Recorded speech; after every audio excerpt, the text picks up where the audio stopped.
लोग बात करने वाले हैं वेक्टर अलजेब्रा के ऊपर, जो कि आपका एक्सरसाइज 10.2 है।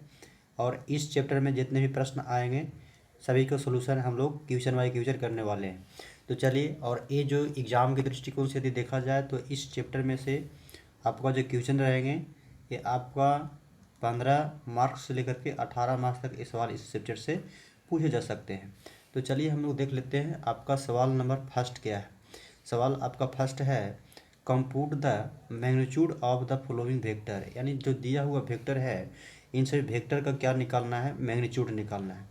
तो जब दिया हुआ वेक्टर है इन सभी वेक्टर का मैग्नीट्यूड कैसे कैलकुलेट करना है, देखिए मान लिया जाए कोई एक वेक्टर है। सपोज डैट हम मान लेते हैं कोई वेक्टर यहाँ पे यदि हम x माने और यहाँ पे i कैप प्लस y माने और यहाँ पे j कैप और प्लस में z यदि माने z और यहाँ पे दिया हुआ है k कैप, और इस वेक्टर का यदि मैग्नीट्यूड निकालने बोले तो क्या करना है, जो दिया हुआ vector i j k unit vector जो है i j k इसके कोफिशिएंट के साथ में इसका कोफिशिएंट क्या है x है, j का कोफिशिएंट क्या है y है और k का कोफिशिएंट क्या है z है।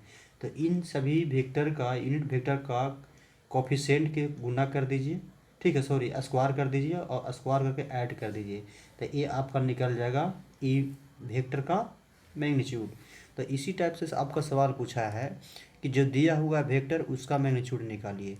तो सबसे पहले यदि हम सॉल्यूशन करें तो आपका वेक्टर क्या दिया हुआ है, वेक्टर ए इजकल टू आपका दिया हुआ है इतना, कुछ नहीं है तो इसके कोफिशिएंट 1 1 1 हो जाएगा।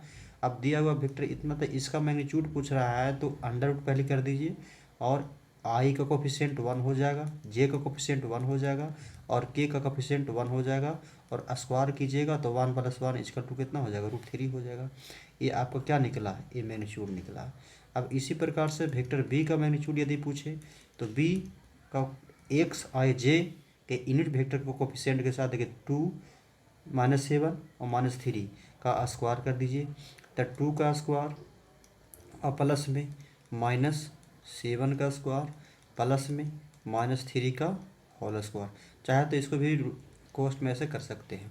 इजकल टू क्या हो जाएगा भाई, ये आपका हो जाएगा 4 + 49 + 9 इजकल टू आपका हो जाएगा, ये आपका होगा 49 + 4 53 और प्लस में 9 63 यूनिट आएगा।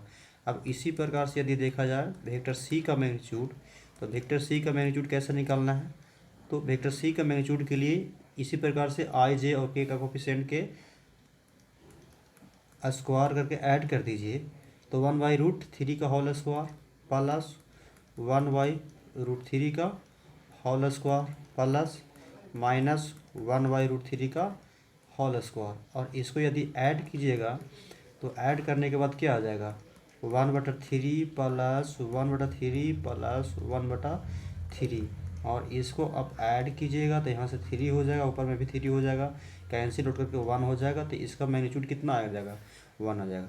तो इसीलिए वेक्टर ए का मैग्नीट्यूड कितना आया है, वेक्टर ए का मैग्नीट्यूड √3 और वेक्टर बी का मैग्नीट्यूड √63 एंड वेक्टर सी का मैग्नीट्यूड इजकल टू 1। ये आपका क्या रहा आंसर। चलिए अगेन सवाल हम